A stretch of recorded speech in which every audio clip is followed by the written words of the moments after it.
Olá, hoje quinta-feira, 8 de fevereiro de 2024, prepara o teu cafezinho e vamos juntos para mais um dia de Café com Lexio.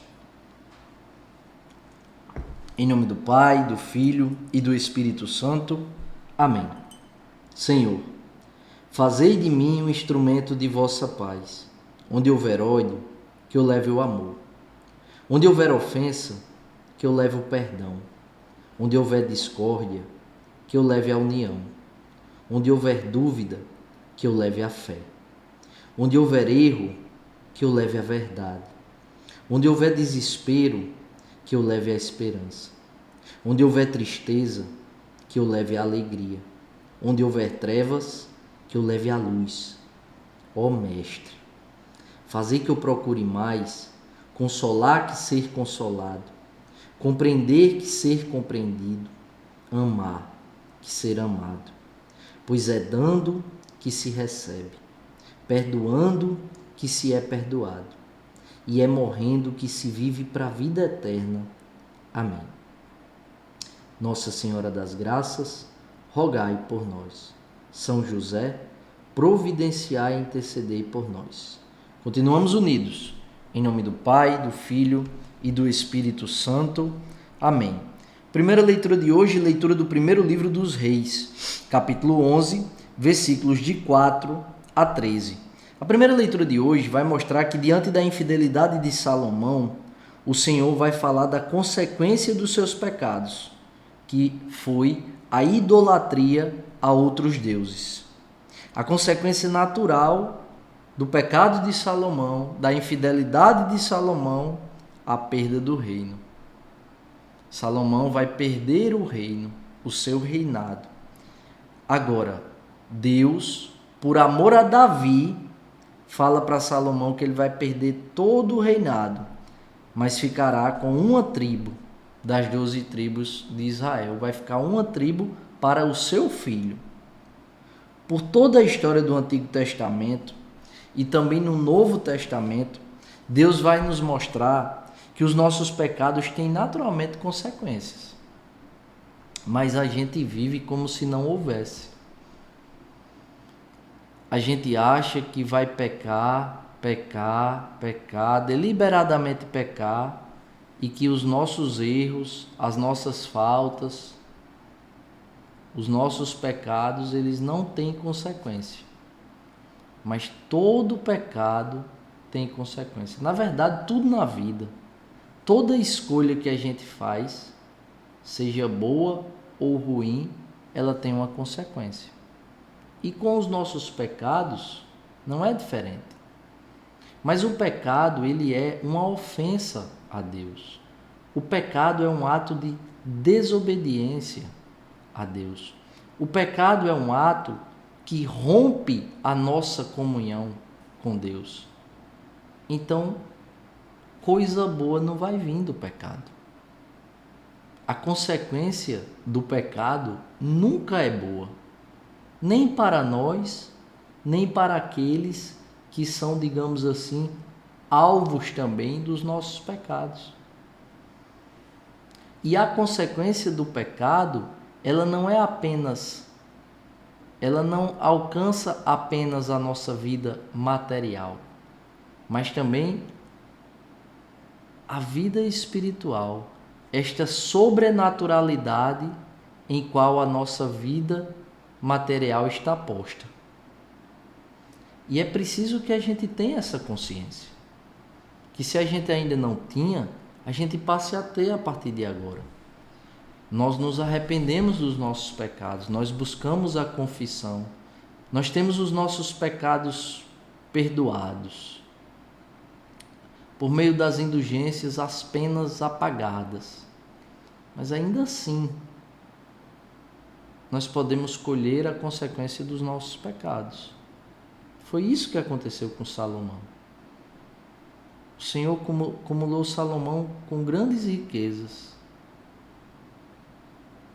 Salomão teve um grande poder e o Senhor deu a Salomão aquilo que ele pediu no começo do seu reinado, ainda jovem: sabedoria.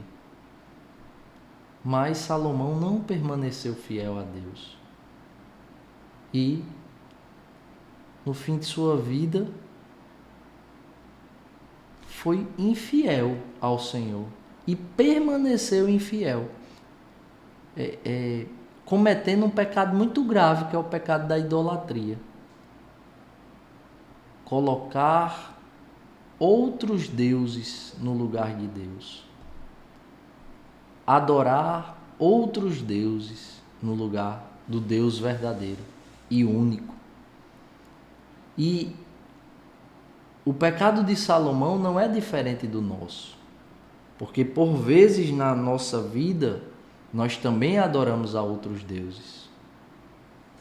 O status social, a gente se preocupa demasiadamente com a nossa posição na sociedade, com o que os outros pensam em relação a nós. A gente se ocupa muitas vezes de atender ao nosso orgulho, de atender à nossa soberba, que é pecado. Então a gente peca para atender ao pecado que está enraizado dentro do nosso coração. A gente adora o dinheiro. Quantas vezes o dinheiro é senhor da nossa casa e faz a gente deteriorar as relações, principalmente com quem a gente ama? Não sei se você sabe, mas problemas financeiros, a questão financeira é um dos maiores causadores de divórcio.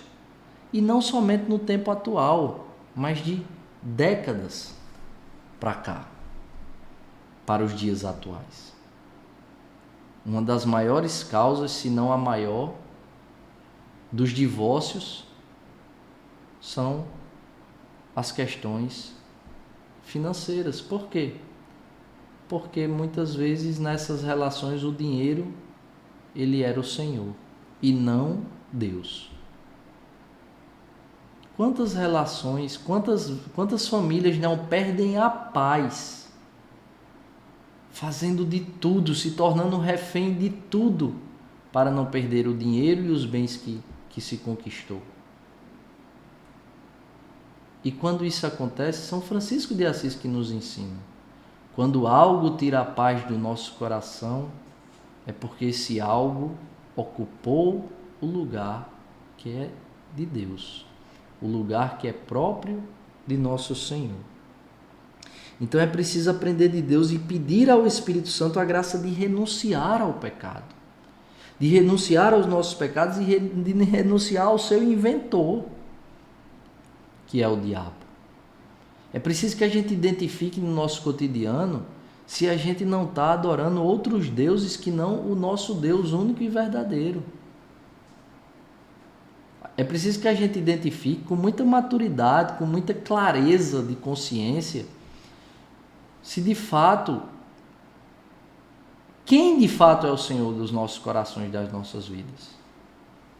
O trabalho, o dinheiro, a opinião dos outros, a nossa posição social, o nosso orgulho, a nossa soberba. Você já parou para ver, para reparar, quantas vezes a gente coloca a palavra de Deus todos os dias, a gente medita, mas a gente é incapaz de perdoar.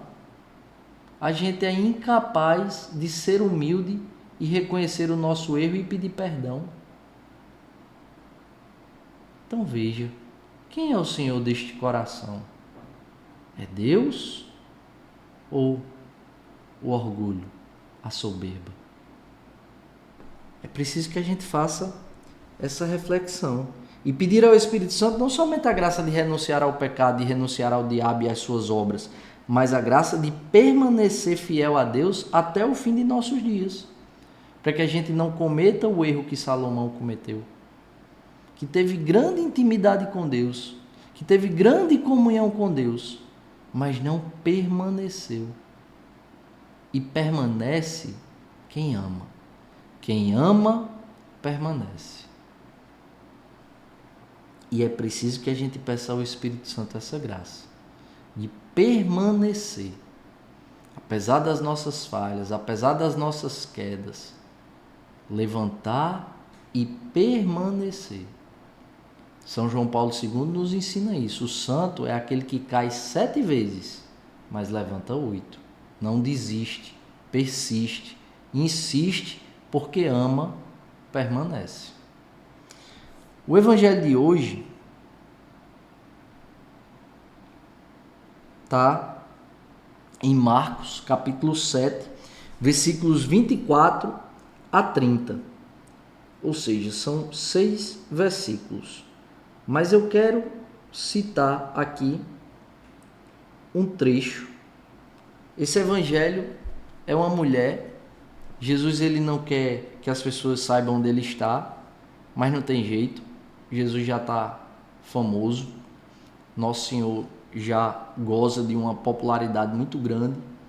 E uma mulher escuta falar onde Jesus está, vai lá. Ela é pagã e ela cai aos pés de Nosso Senhor e suplica que Nosso Senhor liberte a filha dela que está com o demônio no couro, né? Com o espírito mau no seu corpo. Pois bem, Jesus diz: minha filha, calma, é primeiro que os filhos, né? Nosso Senhor quer dizer o seguinte: olha, calma, né? Eu vou te ajudar, mas porque a mulher é pagã. E aí a mulher responde a Jesus dizendo assim, ó: é verdade, Senhor, mas também os cachorrinhos debaixo da mesa comem as migalhas que as crianças deixam cair. Porque Jesus diz assim: deixa primeiro que os filhos fiquem saciados. Não está certo tirar o pão dos filhos e jogá-lo aos cachorrinhos. E ela responde: é verdade, Senhor, mas também os cachorrinhos debaixo da mesa comem as migalhas que as crianças deixam cair. A humildade dessa mulher comove intensamente o coração de Nosso Senhor. Porque Nosso Senhor diz: olha, por causa do que você falou, pode voltar para casa. O demônio já foi expulso do corpo da sua filha. Porque a humildade, olha, grava isso no teu coração. A humildade comove intensamente o coração de Nosso Senhor. Vai repetindo isso baixinho, até que essa verdade tome conta da tua consciência e seja impressa no teu coração. A humildade comove intensamente o coração de Nosso Senhor. O Senhor se comove com a humildade. Lembremos de Nossa Senhora, né? O que Eva perdeu pela soberba, Maria ganhou pela humildade. E veja que foi exatamente o que essa mulher fez. Ela reconheceu que não merecia. E ainda assim ela suplicou a graça que ela precisava aos pés de Nosso Senhor. Por vezes, a gente se coloca diante de Deus reivindicando direitos. A gente, na verdade, quer mandar em Deus. E a gente se revolta quando Deus não faz aquilo que é a nossa vontade.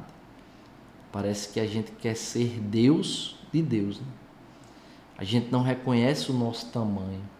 A gente não reconhece a nossa miséria, a nossa condição de pecador. Às vezes, quando a gente quer pedir algo a alguém, a gente não faz assim, né? Caramba, mas eu não vou pedir agora não. Porque eu acabei de fazer uma raiva a essa pessoa. Deixa a raiva passar que depois eu vou pedir. Não que o nosso pecado gere raiva em Deus. Mas pense bem, se a gente fosse fazer isso com Deus. Caramba, eu não vou pedir isso agora não, porque eu acabei de pecar. Só que a gente, no mínimo, o justo, o mais justo, peca no mínimo 7 vezes por dia. Então veja, a gente passa o dia pecando, bem dizer. Então a gente não merece nenhuma graça que o Senhor nos concede. A gente merece. A gente tem e o Senhor nos concede porque ama a gente, porque ama você, porque me ama, apesar dos nossos pecados, apesar das nossas falhas, apesar das nossas fraquezas. O Senhor nos ama incondicionalmente. O Senhor deseja estar conosco eternamente e o Senhor nos concede as graças que nós precisamos. Mas temos que ter humildade de, quando nos colocarmos diante de Deus, não querer mandar em Deus, mas dizer: Senhor, eu não mereço, mas eu te peço. E te peço não o que quero, te peço o que preciso. Aquela mulher, ela pediu o que ela precisava: ver a filha livre da opressão do diabo. Obter a graça que mudaria a vida da filha e, por consequência, a vida dela. Mas ela se colocou diante de nosso Senhor com humildade. Peçamos ao Espírito Santo a graça da humildade. A humildade que vai fazer a gente primeiro reconhecer que nós não merecemos nenhuma graça. O Senhor nos concede porque nos ama, porque é bom, generoso e não se deixa vencer em bondade e generosidade. E a humildade de pedir não aquilo que a gente quer, mas aquilo que a gente precisa. Porque o Senhor, porque nos ama, nos concede não o que nós queremos, mas o que nós precisamos. E que maravilha, quando chegamos a uma altura da nossa vida, que nós pedimos o que precisamos, não necessariamente aquilo que queremos. Peçamos ao Espírito Santo essa graça, a graça da humildade, a graça de permanecer com o Senhor, permanecer fiel com humildade, reconhecendo o nosso tamanho e reconhecendo o tamanho de Deus. Que Deus nos abençoe e nos aprove a cada passo. Se vivo, vivo pela misericórdia do Senhor.